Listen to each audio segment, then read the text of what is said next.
Now in exercise 5.2 question number 1, the question number 1 is how would you rewrite Euclid's fifth postulate so that it would be easier to understand. Now first you have already studied about the Euclid's fifth postulate. Now first here you have to write the definition of Euclid's fifth postulate. Now from the fifth postulate it tells that if the straight lines falling on if a straight line falling on the two straight lines. Now this is one straight line and this is another straight line. Now this straight line falls on these two straight lines and then it makes the interior angles on the same side, and these are the interior angles on the same sides, and if taken together less than two right angles.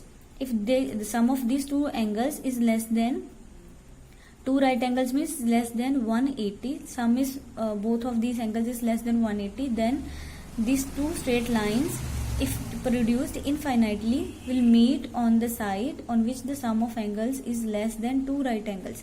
Means if the sum of the interior angles is less than 180, and when we extend these two straight lines, these will meet or intersect at one point if they are extended in the direction of these two angles.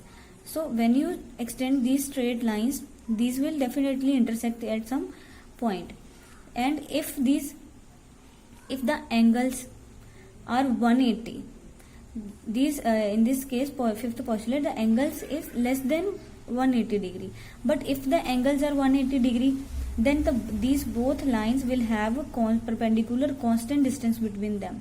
So they will look like these lines, parallel lines. Which means the Euclid's fifth postulate, it discusses about the parallel lines.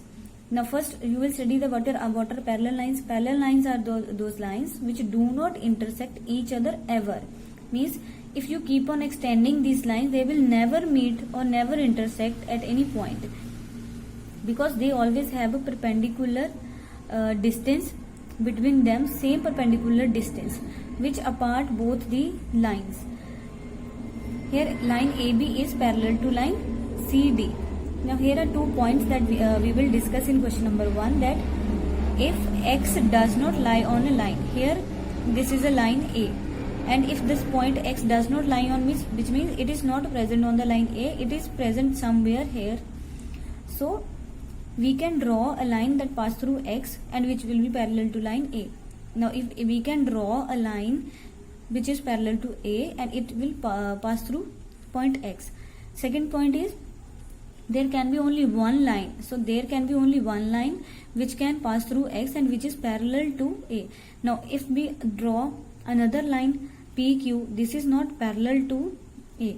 So we can conclude from this second point that there is only one line which can pass through any point X and which is parallel to line A.